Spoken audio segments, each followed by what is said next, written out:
joining me once more. Today we are going to talk about how to prepare an image for us to transfer it over to our sketchbook so that way we can draw it.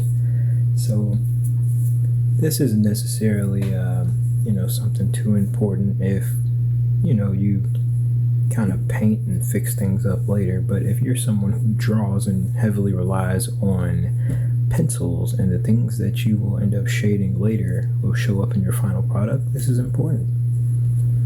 So one thing you want to do is, if you can print out the image, then that's awesome. But if you can't, then I'm mainly going to show you what you're looking for as you're recreating the image.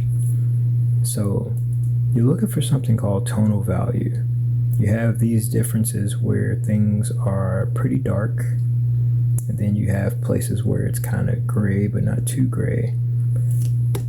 What a lot of people do nowadays is they work from references on their phone. So if you were to work from a reference on your phone, it's actually a little bit easier because you can actually zoom in on the image to all the spots that you want to make sure you're getting right. So if you were to zoom in, you could see the difference between this gray here and this gray here. So you see this line here, you're able to outline them all. And that's something that you like to do if you do have the opportunity to print this out. By outlining it before you do your grid, by the time you move over to your grid, the only thing you have to do is transfer this very detailed outline that you work out. So I want to give you a moment to kind of take your time and trace those differences. And you want to pay attention to the shapes that you're creating. Like, this is the darkest part of her nostril, but you see it kind of makes a different shape. Not sure if you can see it in the video or not, but it is going to be a different shape than the immediate shadow right outside of it. And these are not defined shapes, so it's not like you can say, oh, this is a triangle or a square or a rectangle. These are completely organic shapes that match a person's face and that build a person's face.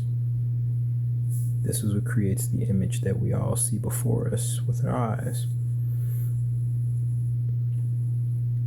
And as you see, some of these shadows, depending on how far back they go on the face, actually go to different parts. So like the same gray that's here, the same gray that's here, and it kind of creates this odd shape. And so we know the shadow for the eyebrow is here, but there's also this shape coming off the eyelid. This is how you prepare a drawing or painting by value. You want to take your time and just make sure you try to gather as much information, as many details as you can about this. So like that's the inner and outer part of the eyelid. I traced both. The bottom part of the eye, the shadows on the left and right, even the highlights, like the brighter parts. And just in case you don't know how to do a grid or transfer by grid, go ahead and check out the grid video right after this that I have posted in this playlist. And it'll show you how to transfer using a grid.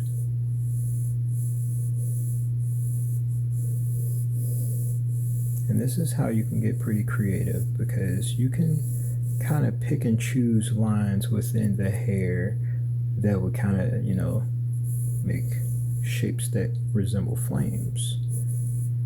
You can be very static with this, or you can be very organic with it. You can be very stiff, or you can be fluid moving. Just make sure that whatever style you decide to trace in is one that you keep consistent throughout the entire tracing, because these are the guidelines that you're going to follow later on once you get to drawing the picture. And this trains your eye as well. So if you're not used to looking at things in this way, the more you do this, like this, if this is your first time ever doing it, do it a few more times with different images, and you'll be able to see how many different levels of shadows you're able to see, because it only gets better, especially as you get to zooming in like this on the phone. And a couple hints and tips that I can give you is that when you Google images for things like this, you want to make sure you type in high res, that's HIRES, or high resolution, because it'll give you an image that is a lot bigger that you can zoom in on and gather a lot more details to make a more realistic photo. So if you're a beginner artist or someone who's working for commissions and you haven't done many portraits and people are starting to ask you for portraits, one thing that will help give you more of a better chance to create a better image for your customer is to ask for a high resolution photo. So if they screenshot something and send to you, it'll actually start to get really blurry when you zoom in. And so when you get ready to draw it and you're only drawing what you see, you're going to have a very kind of blurry or lack of detailed photo that you're going to create. Your portrait won't be as great detail. Or even if you can ask them for multiple different types of images, just as many as they can spare. So, perfect example. You have this part right here where it's just kind of like a big cheek. If I were to leave this here and once I get the shade, and if I kept this all the same shade, it'll be very flat and you wouldn't be able to tell that she has this roundness about her cheek right here on the edge. So I want to make sure that I zoom in, and if you were to look here at my photo that I can zoom in on, there is a shadow right here and it comes down here to the nose. And even right here you kind of see the different levels of shadow that are here. So once I begin to actually draw this and shade it in, it'll almost become like a paint by number type of thing, where this would be really easy to fill in because all I have to do is look at the picture and go, oh, well, this is darker than that, so I need to shade it a little bit more. Or this is lighter than that, so I can brighten this up or darken things around it to make it look brighter. This is a really good exercise to start off with if you are kind of a beginner to art and drawing, because if you notice, I just kept it simple. I didn't have a picture which so zoomed out that you see her entire body. I only want to focus on her face, because if you can master the level of shadows and shading that it takes to render a person's face and make it look really good, then the rest of the body honestly is pretty easy. I'll get more videos up on how to render a body and figure drawing, but I'd like for you all to start here. I'm going to go and get my copy of this drawn up using my grid technique that I have a video of.